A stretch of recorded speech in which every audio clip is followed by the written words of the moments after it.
नमस्ते। आज हम बात कर रहे हैं पंजाब में आई बाढ़ की, जो काफी विनाशकारी साबित हो रही है। हमारे पास अमर उजाला की यूथ रिपोर्ट है जो इस पूरी स्थिति के बारे में, मतलब कितना नुकसान हुआ है, क्या काम हो रहा है, इसके बारे में काफी कुछ बताती है। तो आज कोशिश रहेगी कि इस रिपोर्ट से समझें कि जमीनी हकीकत क्या है, तबाही कितनी बड़ी है, बचाव कार्य कहाँ तक पहुंचे हैं और लोगों पर क्या बीत रही है। चलिए इस पर थोड़ी गहराई से बात करते हैं। देखिए, शुरुआत में ही जो आंकड़े आ रहे हैं ना, वो थोड़े चौंकाने वाले हैं। रिपोर्ट कह रही है कि पंजाब के 10 जिले, हाँ पूरे 10 जिले इसकी चपेट में हैं और करीब 1018 गांव प्रभावित हुए हैं। ये कोई छोटा आंकड़ा नहीं है। और शायद सबसे चिंता की बात यह है कि लगभग 3 लाख एकड़ खेती की जमीन वो पानी में डूब गई है। बिल्कुल। और ये जो 3 लाख एकड़ का आंकड़ा है ना, ये सिर्फ जमीन नहीं है। ये पंजाब की खेती, वहाँ की अर्थव्यवस्था का आप कह सकते हैं एक बहुत बड़ा हिस्सा है। स्रोत भी इसी तरफ इशारा कर रहा है कि इसका असर सिर्फ किसानों की आमदनी पर नहीं रुकेगा, मतलब आगे चलकर अनाज मंडियों पर, सप्लाई चेन पर और शायद हम आप जैसे उपभोक्ताओं पर भी पड़ सकता है। सही बात है। तो ये सिर्फ एक इलाके की आपदा नहीं है, इसके आर्थिक असर काफी गहरे हो सकते हैं। और दूसरी बात जो आपने कही, 10 जिलों का प्रभावित होना, ये दिखाता है कि समस्या एक दो नदियों या कुछ इलाकों तक ही नहीं है, ये पूरे राज्य के एक बड़े हिस्से में फैली हुई है। और इसका सीधा मतलब है कि जो भी मदद है, जो भी संसाधन है, उन्हें कई जगह बांटना पड़ रहा है। तो ये अपने आप में एक लॉजिस्टिकल चैलेंज है, बहुत बड़ा। हाँ, ये तो है। और इतनी बड़ी चुनौती के बीच अच्छी बात यह है कि रिपोर्ट में बड़े पैमाने पर बचाव अभियानों का जिक्र है। लग रहा है कि कई सारी एजेंसियां मिलकर काम कर रही हैं। अपनी सेना, एनडीआरएफ, एसडीआरएफ और पुलिस प्रशासन भी सब लगे हुए हैं। रिपोर्ट में एक आंकड़ा है जो ध्यान खींचता है। सिर्फ 24 घंटे में, 24 घंटे के अंदर 47,111 लोगों को सुरक्षित जगहों पर पहुंचाया गया। ये दिखाता है कि मतलब कितनी तेजी से काम करने की कोशिश हो रही होगी वहां। हाँ, ये 47,011 का आंकड़ा ये वाकई रफ्तार दिखाता है। और स्रोत ये भी बता रहा है कि सबसे ज्यादा लोग गुरदासपुर जैसे इलाकों से निकाले गए हैं, जहां स्थिति शायद ज्यादा गंभीर है। तो पता चलता है कि कहां पर ज्यादा ध्यान दिया जा रहा है। और लोगों की सुरक्षा को देखते हुए रिपोर्ट में ये भी बताया गया है कि पंजाब सरकार ने एहतियात के तौर पर 4 दिनों के लिए स्कूल भी बंद कर दिए थे। अब ये छुट्टियां आगे बढ़ेंगी या नहीं, वो तो खैर आगे पता चलेगा हालात देखकर, पर इससे अंदाजा लगता है कि आम जनजीवन कितना डिस्टर्ब हुआ है। जी हाँ, और ये जो आप कह रही थी ना, कई एजेंसियों का मिलकर काम करना, ये बहुत महत्वपूर्ण है। सोचिए जरा, एनडीआरएफ, एसडीआरएफ, सेना, बीएसएफ, यहां तक कि वायुसेना भी, मतलब लगभग हर बड़ी एजेंसी इस काम में जुटी है। स्रोत बता रहा है कि इनकी कई टीमें गुरदासपुर, फाजिलका, फिरोजपुर, पठानकोट, जो सबसे ज्यादा प्रभावित जिले हैं, वहां तैनात हैं। इतनी सारी अलग अलग विशेषज्ञता वाली एजेंसियों का एक साथ काम करना, ये अपने आप में दिखाता है कि स्थिति कितनी गंभीर मानी जा रही है। और ये भी कि ऐसे ऑपरेशन में तालमेल बिठाना कितना मुश्किल और कितना जरूरी होता होगा। अलग अलग कमांड, अलग अलग तरीके, पर लक्ष्य एक। बिल्कुल। लोगों को निकालना तो एक बात हुई, लेकिन फिर उनके रहने खाने का इंतजाम, वो भी एक बड़ी चुनौती है। रिपोर्ट के मुताबिक 80 से ज्यादा राहत शिविर बनाए गए हैं और इनमें से 77 तो पूरी तरह काम कर रहे हैं। और इन कैंपों में अभी 4,000 से ज्यादा लोग रह रहे हैं। ये सिर्फ संख्या नहीं है, ये 4,000 से ज्यादा परिवार हैं अपना घर बार छोड़कर कैंप में रहने को मजबूर। ये मानवीय संकट का पैमाना दिखाता है। सही कहा आपने। अमृतसर का जो अजनाला इलाका है, रिपोर्ट कहती है वहां स्थिति खासतौर पर गंभीर है। करीब 60 गांव पानी में घिरे हैं और वहां एक खास बात का जिक्र है, ड्रोन का इस्तेमाल। बताया गया है कि जहां पहुंचना मुश्किल है, वहां फंसे लोगों तक राशन और जरूरी सामान पहुंचाने के लिए ड्रोन की मदद ली जा रही है। हाँ, ये ड्रोन वाला पहलू वाकई दिलचस्प है। ये दिखाता है कि कैसे टेक्नोलॉजी आपदा राहत में एक अहम भूमिका निभा सकती है, खासकर ऐसी जगहों पर जहां वैसे जा ही नहीं सकते। तो ये सिर्फ सामान पहुंचाने का जरिया नहीं, शायद स्थिति का जायजा लेने में भी मदद कर रहा होगा। हो सकता है। स्रोत ये तो नहीं बताता कि ये कितना सफल है, पर हाँ, ये आधुनिक आपदा प्रबंधन का एक उदाहरण जरूर है। अच्छा। अगर थोड़ा और मतलब जिलों के हिसाब से देखें, तो रिपोर्ट ये भी साफ करती है कि हर जिले में तबाही एक जैसी नहीं है। प्रभावित गांवों की संख्या में काफी फर्क है। ये शायद उस इलाके की बनावट, नदियों के रास्ते और हो सकता है स्थानीय प्रशासन की तैयारी पर भी निर्भर करता हो। अच्छा। जैसे स्रोत बता रहा है कि गुरदासपुर में 332 गांव प्रभावित हैं सबसे ज्यादा, वहीं संगरूर में सिर्फ 22 गांव, कपूरथला में 107, फिरोजपुर में 101, पठानकोट में 81। तो ये आंकड़े दिखाते हैं कि प्रॉब्लम फैली तो हुई है, पर उसकी इंटेंसिटी हर जगह अलग अलग है। तो इसका मतलब ये हुआ कि राहत और बचाव के काम भी हर जिले की जरूरत के हिसाब से अलग-अलग करने पड़ रहे होंगे। निश्चित रूप से। जहां सैकड़ों गांव प्रभावित हैं, वहां की जरूरतें बिल्कुल अलग होंगी उस जिले से जहां कुछ दर्जन गांव ही प्रभावित हैं। तो वो एक ही लाठी से सबको हाँकने वाला तरीका यहां काम नहीं करेगा। स्थानीय स्तर पर आकलन और फिर उसी हिसाब से एक्शन, वो ज्यादा असरदार होगा।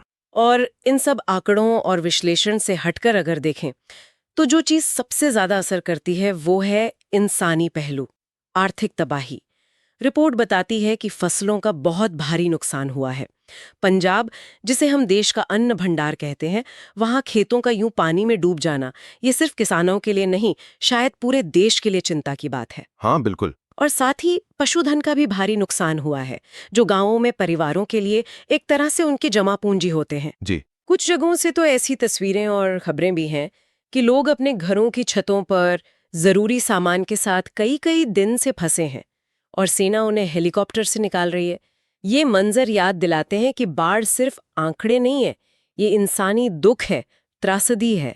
हाँ, और ये जो पशुधन के नुकसान की बात है ना, इसे अक्सर कम करके आंका जाता है, लेकिन ग्रामीण अर्थव्यवस्था में खासकर छोटे किसानों के लिए ये जानवर उनकी रोजी रोटी और आर्थिक सुरक्षा का बहुत बड़ा हिस्सा होते हैं। इनका नुकसान उन्हें कई साल पीछे धकेल सकता है। लेकिन इसी मुश्किल समय में इंसान के हौसले की मिसालें भी हैं। पठानकोट से एक खबर का जिक्र है रिपोर्ट में कि वहां जब रावी नदी का पानी गांव की तरफ बढ़ने लगा तो गांव वाले खुद ही इकट्ठे होकर अस्थायी बांध बनाने में जुट गए। ये दिखाता है कि सरकारी मदद तो ठीक है, पर लोग खुद भी अपनी रक्षा के लिए क्या कुछ नहीं करते। ये जो सामुदायिक पहल है, ये वाकई तारीफ के काबिल है और ये कई बातें बताती है। एक तो ये कि लोगों में अपना घर, अपनी जमीन बचाने का जज्बा कितना मजबूत है। दूसरा, ये शायद उनके अपने ज्ञान और अपने संसाधनों के इस्तेमाल का भी एक उदाहरण है। सही कहा। और तीसरा, ये दिखाता है कि आपदा के समय में आपसी एकजुटता कितनी जरूरी हो जाती है। अच्छा, अब जरा ये भी समझें कि ये बाढ़ आई क्यों, मतलब कारण क्या रहे। स्रोत कुछ बताता है इस बारे में? हाँ, स्रोत कुछ संकेत देता है। रिपोर्ट हिमाचल प्रदेश में हो रही लगातार भारी बारिश को एक बड़ा कारण मानती है। अब जाहिर है, पहाड़ों पर बारिश होगी तो पानी नीचे मैदानों की तरफ ही आएगा। इसके साथ ही चंडीगढ़ में सुखना लेक के फ्लडगेट खोलने का भी जिक्र है। तो इन दोनों वजहों से नदियों में पानी बहुत बढ़ गया। खासकर मोहाली से जो घग्गर नदी गुजरती है वो उफान पर आ गई है और उसका असर नीचे डेराबस्सी, पटियाला, संगरूर तक महसूस हो रहा है। वहां भी अलर्ट जारी किया गया है। अच्छा, तो ये मामला सिर्फ पंजाब के अंदर का नहीं है, मतलब पड़ोसी राज्यों के मौसम और उनके फैसलों का भी असर है। बिल्कुल, ये एक क्लासिक उदाहरण है कि कैसे नदियां राज्यों की सीमाएं नहीं मानती। एक राज्य में भारी बारिश हो या कोई बांध पानी छोड़े तो उसका असर दूसरे राज्य में बाढ़ के रूप में दिख सकता है। ये हमें बार बार याद दिलाता है कि राज्यों के बीच पानी के मैनेजमेंट, सूचना के लेन देन और मिलकर काम करने की कितनी जरूरत है। और ये सवाल भी उठता है कि क्या हमारे पास ऐसी आपदाओं के लिए सही समय पर चेतावनी देने वाले सिस्टम और तालमेल के तरीके हैं। ये तो सोचने वाली बात है। अब बात करते हैं सरकार के प्रतिक्रिया की, राजनीतिक प्रतिक्रिया की। जैसा इस रिपोर्ट में दिखाया गया है, जानकारी के मुताबिक मुख्यमंत्री भगवंत मान की सरकार ने कहा है कि राहत और बचाव कार्य उनकी सबसे बड़ी प्राथमिकता है। रिपोर्ट इस पर भी जोर दे रही है कि पूरा सरकारी अमला, मंत्री वगैरह सबको फील्ड में एक्टिव रहने को कहा गया है। शायद मकसद ये दिखाना है कि सरकार इस मुश्किल घड़ी में लोगों के साथ है। हाँ, स्रोत में आम आदमी पार्टी के यूथ विंग और महिला विंग का भी जिक्र है कि वो भी राहत कार्यों में लगे हैं। और इसे ऐसे दिखाया गया है कि पार्टी इन ग्रुप्स को सिर्फ नुमाइंदगी नहीं देती, बल्कि सामाजिक कामों में सक्रिय भागीदार भी बनाती है। देखिए, स्रोत यहाँ इस बात पर रोशनी डाल रहा है कि कैसे आपदा के समय की प्रतिक्रिया वो अक्सर राजनीतिक नेतृत्व और संगठन की क्षमता दिखाने का एक मौका भी बन जाता है। जैसा रिपोर्ट में बताया गया है, यहाँ जोर एकजुटता पर, सेवा भाव पर और राजनीति से ऊपर उठकर काम करने पर दिया जा रहा है। ये देखना अहम है कि स्रोत कैसे बता रहा है कि ऐसी घटनाएं एक तरह से सामूहिक भावना को मजबूत करने और ये दिखाने का अवसर देती हैं कि लीडरशिप एक्टिव है।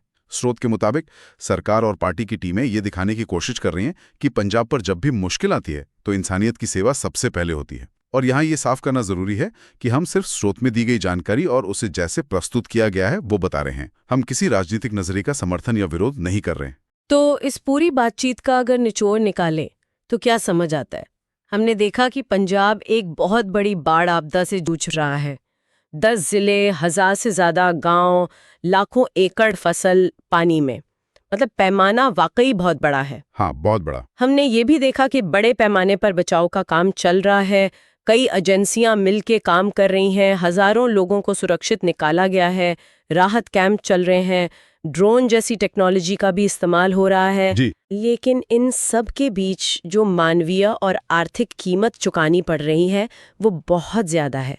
जाने गई हैं, घर उजड़े हैं, किसानों की मेहनत बर्बाद हुई है, पशुधन का नुकसान हुआ है। हमने सरकारी प्रतिक्रिया देखी और साथ ही आम लोगों की हिम्मत और जज्बे की मिसालें भी देखी। बिल्कुल। और ये स्थिति हमें सिर्फ फौरी राहत और बचाव से आगे सोचने पर मजबूर करती है।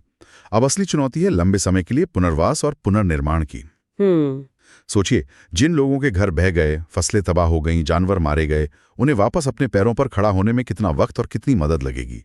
ये सिर्फ कुछ हफ्तों या महीनों की बात नहीं है, ये सालों तक चलने वाला काम हो सकता है। सही बात है। स्रोत में हमने वो सामुदायिक एकजुटता और सेवा की भावना देखी, जैसे पठानकोट में लोगों ने खुद बांध बनाया। शायद आगे देखने वाली और सोचने वाली बात यह होगी कि संकट के समय जो ये एकजुटता और सेवा का जज्बा उभरता है, क्या वो आपदा बीत जाने के बाद भी कायम रहता है? क्या इस जज्बे को भविष्य में ऐसी आपदाओं से निपटने की बेहतर तैयारी में और स्थायी पुनर्निर्माण के कामों में बदला जा सकता है? ये एक सवाल है जो शायद इस आपदा से मिले सबक का हिस्सा हो सकता है। आज के इस गहरी पड़ताल में बस इतना ही। उम्मीद है इस बातचीत से पंजाब में बाढ़ की जो गंभीर स्थिति है और उससे जुड़े जो अलग-अलग पहलू हैं, उनकी एक साफ और संतुलित तस्वीर आप तक पहुंची होगी। धन्यवाद।